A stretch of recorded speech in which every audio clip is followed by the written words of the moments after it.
안녕하세요. 일곱인 일곱 나팔을 말씀하였고 이제 일곱 대접만 남았습니다. 15장은 일곱 대접을 쏟을 준비를 하는 내용의 장입니다. 먼저 모세의 노래 어린 양의 노래를 말씀하고 하늘의 증거장막 성전에서 나오는 일곱 천사를 말씀합니다. 오늘은 그 부분을 살펴보겠습니다. 1. 모세의 노래 어린 양의 노래 1절입니다. 또 하늘에 크고 이상한 다른 이적을 보매 일곱 천사가 일곱 재앙을 가졌으니 곧 마지막 재앙이라 하나님의 진노가 이것으로 마치리로다. 요한은 또 하늘에 크고 이상한 다른 이적을 보았다고 말합니다. 그가 본 것은 일곱 천사가 가진 일곱 재앙입니다. 그것은 곧 마지막 재앙이라고 말합니다. 일곱 천사가 가진 일곱 재앙이 마지막 재앙입니다. 그리고 이어서 이유를 말하는 호티가 사용되었습니다. 일곱 천사가 가진 일곱 재앙이 마지막 재앙인 이유는 하나님의 진노가 이것으로 마칠 것이기 때문이라는 것입니다. 하나님의 진노는 일곱 재앙으로 마칠 것입니다. 그리고 7절에서는 일곱 대접을 말씀합니다. 그렇다면 일곱 대접은 무엇입니까? 일곱 대접은 하나님의 진노의 일곱 대접입니다. 하나님의 진노는 심판으로 나타납니다. 그러므로 하나님의 심판의 일곱 대접입니다. 계시록에서 심판이라는 단어가 모두 14번 사용되었는데 7인에서 1번 그리고 7 나팔에서 2번 사용되었고 모두 7 대접에서 사용되었습니다. 인의 경우 5째 인에서 땅에 거하는 자들을 심판하여 피를 갚아주시기를 구하는 기도에 사용되었고 나팔의 경우 마지막 나팔에서 죽은 자들을 심판하시며에 그리고 복음의 내용으로 그의 심판의 시간이 이르렀음이니에 사용되었습니다. 즉 인과 나팔에서는 심판을 위하여 기도하고 심판을 예고하고 마지막 심판에 이 단어가 사용되었음을 알 수 있습니다. 그리고 이 구절들의 심판은 모두 7 대접에서 이루어집니다. 그렇다면 심판이라는 단어가 11번 사용된 7 대접은 확실히 하나님의 진노의 심판임을 알 수 있습니다. 하나님의 진노는 7 대접의 심판으로 끝날 것입니다. 그러나 첫째 대접에서 여섯째 대접까지는 종말의 어느 시점에 있을 일이 아닙니다. 대접도 인과 나팔처럼 계속 일어나다가 7째 대접에 이르게 되면 끝에 이릅니다. 2절과 3절 앞부분입니다. 또 내가 보니 불이 섞인 유리 바다 같은 것이 있고 짐승과 그의 우상과 그의 이름의 수를 이기고 벗어난 자들이 유리 바다 가에 서서 하나님의 검은 고를 가지고 하나님의 종 모세의 노래 어린 양의 노래를 불러 이르되. 요한이 먼저 본 것은 불이 섞인 유리 바다 같은 것입니다. 유리 바다는 하나님 보호자 앞에 있는 수정과 같은 유리 바다를 의미할 것입니다. 계시록 4장 6절. 그런데 그 유리 바다가 불이 섞인 유리 바다 같다는 것입니다. 불이 섞인 유리 바다라는 것이 아니라 불이 섞인 유리 바다 같은 것이라는 것입니다. 왜 하나님 보호자 앞에 있는 수정과 같은 유리 바다가 불이 섞인 것 같았을까요? 신의 산에 강림하신 하나님은 불 가운데 강림하셨고 그분의 영광은 이스라엘 자손의 눈에 맹렬한 불같이 보였다고 말씀하였습니다. 또한 에스겔은 번쩍번쩍하는 불 가운데서 그룹의 형상을 보았고 보좌 위에 앉으신 하나님의 모양도 허리 위는 단새 같아서 그 속과 주위가 불같고 허리 아래의 모양도 불같아 사방으로 광채가 났다고 기록하였습니다. 성경에서 하나님의 형상과 그 주변에 대해 말씀할 때 불을 말씀합니다. 그러므로 유리바다가 불 섞인 유리바다 같이 보였을 것입니다. 다음으로 그는 짐승과 그의 우상과 그의 이름의 수를 이기고 벗어난 자들을 말씀합니다. 그들은 짐승과 그의 우상과 그의 이름의 수를 이긴 자들입니다. 이기는 자는 계시록에서 중요한 개념 중 하나입니다. 이기는 자는 하나님의 기업을 상속으로 받을 것입니다. 계시록 21장 7절. 이기는 자가 누구입니까? 어린 양의 피와 자기들이 증언하는 말씀으로 짐승을 이기는 자들로 그들은 우리 형제들로 불립니다. 계시록 12장 11절. 또한 그들은 벗어난 자들입니다. 어디서 벗어났습니까? 그들은 짐승과 그의 우상과 그의 이름의 수를 이김으로 짐승으로부터 벗어난 자들입니다. 이 일이 언제 일어납니까? 만약 우리의 몸이 벗어나는 속량이라면 미래적인 일일 것입니다. 하지만 사람의 본질인 영의 속량이라면 죄사함을 받는 날의 일입니다. 하나님께서 우리를 흑암의 권세에서 건져내셔서 사랑의 아들의 나라로 옮기셨다고 말씀합니다. 골로새서 1장 13절.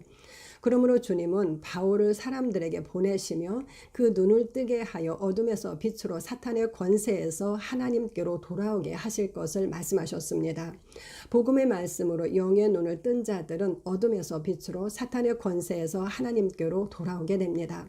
현재 짐승을 이긴 자는 그로부터 벗어난 자들입니다. 그들은 어린 양의 피로 속량함을 받은 14만 4천, 즉 영적 이스라엘입니다. 그런데 그들이 유리 바닷가에 서서 하나님의 검은고를 가지고 하나님의 종 모세의 노래 어린 양의 노래를 부른다고 말씀합니다. 짐승을 이긴 자들, 즉 영적 이스라엘의 노래입니다. 계시록은 하나님 보좌 앞에서 노래하는 그들에 대해 3번 말씀하여 이를 확증합니다.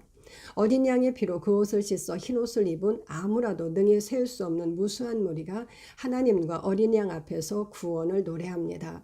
속량함을 받은 14만 4천이 하나님 보좌 앞에서 새 노래를 부릅니다. 짐승과 그의 우상과 그의 이름의 수를 이기고 벗어난 자들이 유리 바닷가에서 하나님의 종 모세의 노래 어린 양의 노래를 부릅니다. 모두 같은 장면입니다. 우리가 이른 곳은 살아계신 하나님의 도성인 하늘의 예루살렘과 만민의 심판자이신 하나님이 계신 곳입니다. 요한은 그들이 검은고를 가지고 노래한다고 말합니다. 14장에서도 그들의 노랫소리는 검은고 타는 자들의 검은고 소리와 같다고 말하였습니다. 그들은 악기로 목소리로 노래합니다. 그렇다면 그들의 노래는 무엇입니까? 그들이 하나님의 종 모세의 노래 어린 양의 노래를 부른다고 말씀합니다. 하나님의 종 모세와 어린 양이 나란히 사용되었습니다. 모세의 노래는 어린 양의 노래입니다. 그렇다면 모세의 노래는 무엇입니까? 모세의 노래로는 그가 죽기 전 이스라엘 총회에 읽어 듣게 한 신명기 32장의 노래가 있습니다. 하지만 계시록 본문 말씀은 유리 바닷가에서 부르는 모세의 노래를 말씀합니다. 그러므로 모세와 이스라엘이 홍해 바닷가에서 부른 노래와 연결해야 할 것입니다. 즉 바로의 손에서 벗어난 이스라엘이 부른 모세의 노래와 짐승과 그의 우상과 그의 이름의 수를 이기고 벗어난 자들이 부르는 모세의 노래 어린 양의 노래입니다. 모세와 이스라엘 그리고 어린 양과 영적 이스라엘의 관계에 대해 살펴보겠습니다. 모세는 아브라함의 육신의 자녀인 이스라엘을 애굽에서 이끌어내기 위해 하나님께서 애굽에 보내신 사람입니다. 동일하게 예수님은 아브라함의 약속의 자녀인 영적 이스라엘을 이끌어내기 위해 하나님께서 이 땅에 보내신 분이십니다.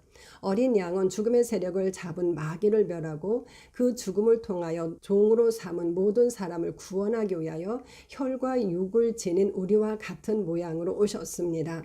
하나님께서는 모세를 통하여 동물의 피로 그들과 언약을 세우셨고 그리스도를 통하여 어린 양의 피로 새 언약을 세우셨습니다. 그러므로 모세를 통한 육적 이스라엘의 바로로부터의 속량이 있다면 어린 양의 십자가를 통한 영적 이스라엘의 사탄으로부터의 속량이 있습니다. 그리고 그 배후에는 구원하시고 심판하시는 하나님이 계십니다. 계시록에서 말씀하는 모세의 노래 어린 양의 노래를 살펴보겠습니다. 15장 3절 후반부와 4절입니다. 주 하나님 곧 전능하신 이시여 하시는 일이 크고 놀라우시도다. 만국의 왕이시여 주의 길이 의롭고 참되시도다. 주여 누가 주의 이름을 두려워하지 아니하며 영화롭게 하지 아니하오리이까. 오직 주만 거룩하시니이다. 주의 의로우신 일이 나타났음에 만국이 와서 주께 경배하리이다. 그들은 하나님께서 하시는 일이 크고 놀라우며 그분의 길이 의롭고 참되심을 노래합니다. 그리고 주님의 거룩하심을 노래합니다. 이는 전능하신 하나님께서 그의 백성을 구원하기 위하여 행하신 크고 놀라운 일과 의롭고 참되신 주의 길에 대한 노래입니다. 계시록에서 전능하신 하나님임을 9번 말씀하였습니다.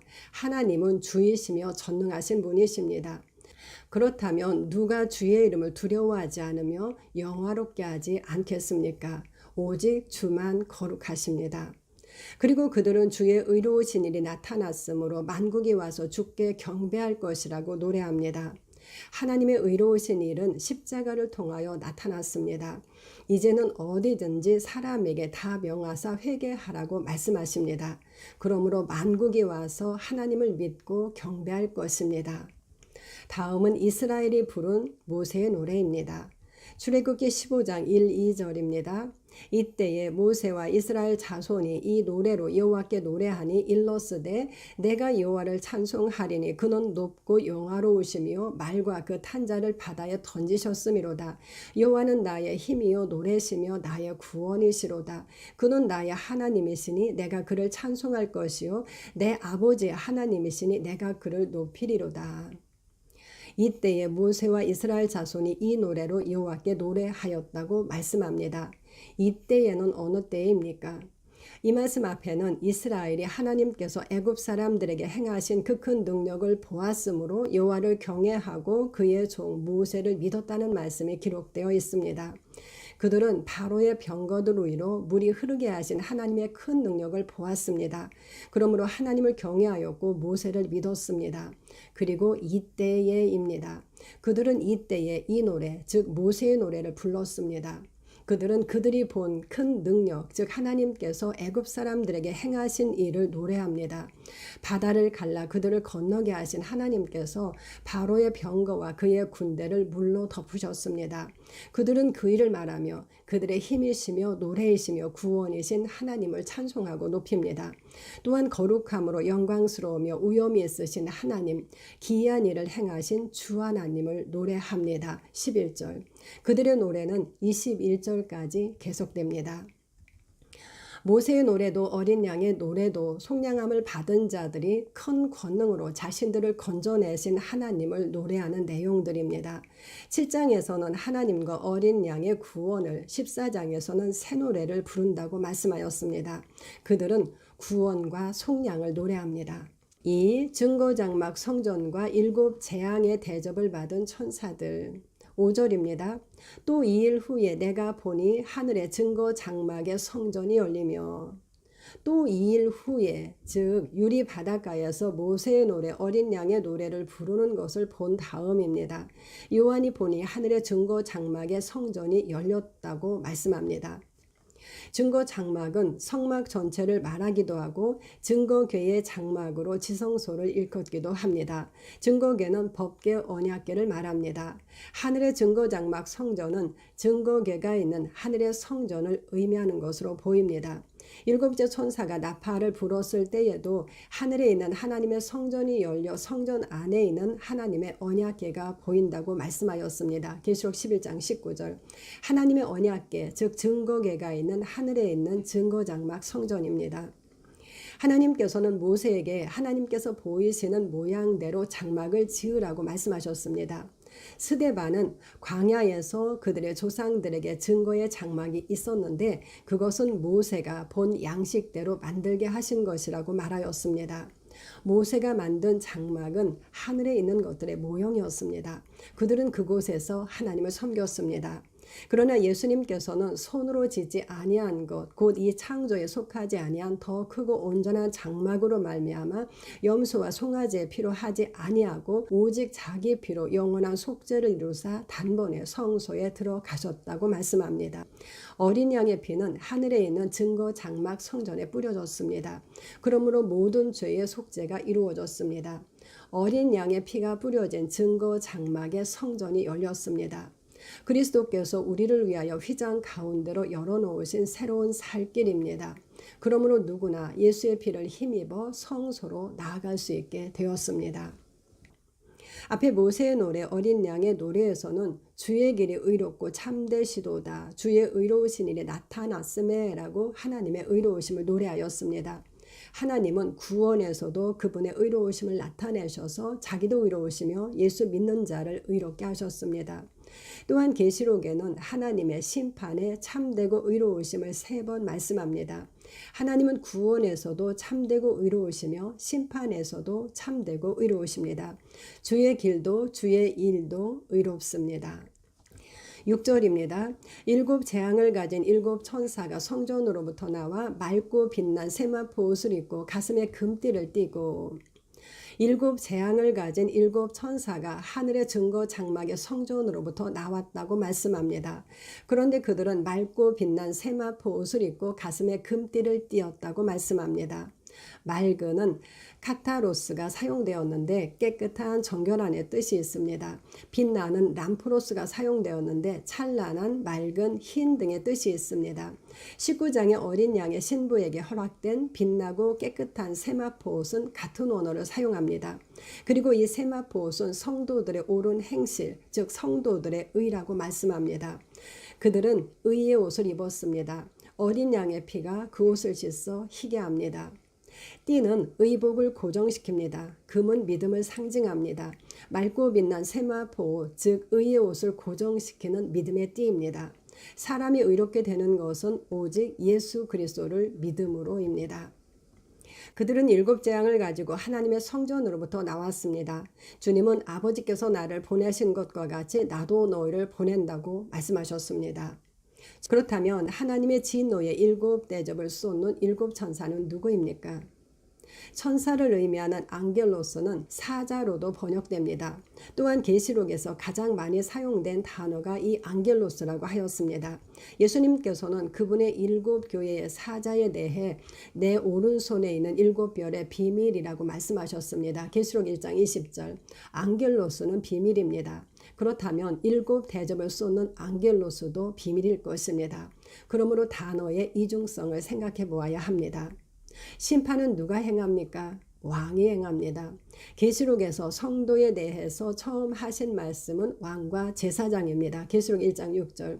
그리고 마지막 말씀은 왕 노릇입니다. 계시록 22장 5절. 그들은 땅에서 왕 노릇하는 자들입니다. 계시록 5장 10절. 7대접의 설명인 19장에서 빛나고 깨끗한 세마포 옷을 입은 어린 양의 신부가 하늘의 군대들로 백마를 타고 심판하시는 예수님을 따른다고 말씀합니다. 20장에서는 짐승을 이긴 성도들이 보좌에 앉았고 심판하는 권세를 받아 그리스도와 더불어 1000년 동안 왕노릇한다고 말씀합니다. 그들은 왕입니다.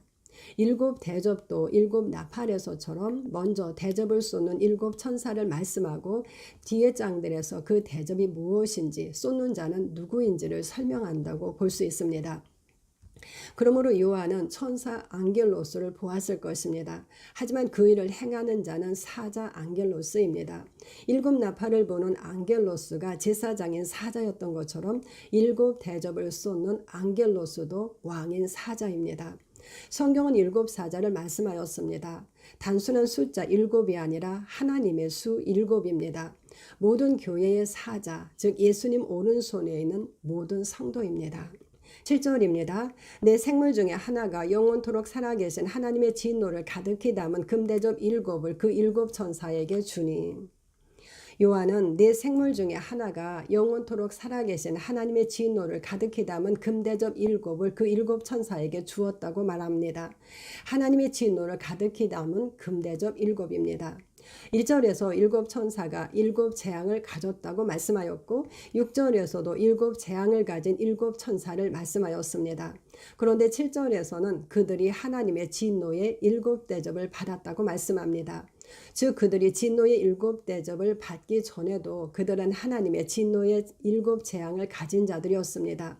그런데 지금 하나님의 진노의 7대접을 받았다고 말씀합니다. 하나님의 자녀로 태어난 자들은 왕입니다. 예수님은 우리를 왕과 제사장으로 삼으셨습니다. 이미 왕으로 심판하는 권세를 가지고 있습니다.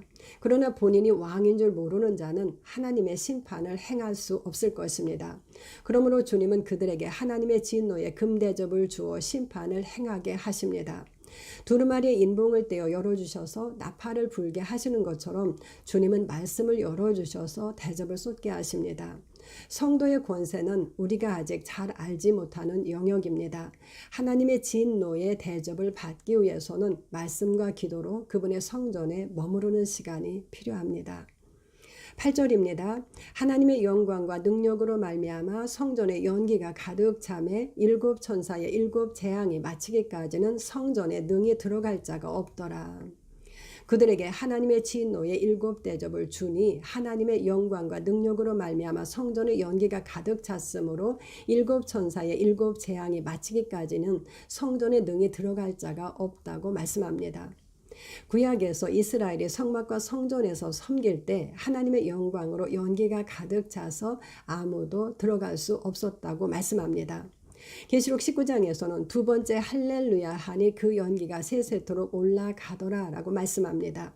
그러므로 짐승과 그 이름의 수를 이기고 벗어난 자들, 즉 구원받은 자들이 검은 고를 가지고 모세의 노래, 어린 양의 노래를 부르므로 성전에 하나님의 영광과 능력이 가득함을 알 수 있습니다. 하나님은 이스라엘의 찬양 중에 거하십니다. 이렇게 일곱 대접을 준비하는 15장의 말씀을 살펴보았습니다. 일곱 대접은 하나님의 진노의 심판입니다. 모세의 노래, 어린 양의 노래는 원수의 손에서 속량하여 내시는 하나님의 큰 능력과 구원을 노래합니다. 모세의 노래를 말씀하여 일곱 대접의 재앙을 모세의 사건들과 연결시킵니다. 다음 16장에서 쏘는 일곱 대접은 모세가 애굽에 행했던 재앙을 상징으로 말씀합니다. 그 부분은 다음 영상에서 살펴보도록 하겠습니다. 감사합니다.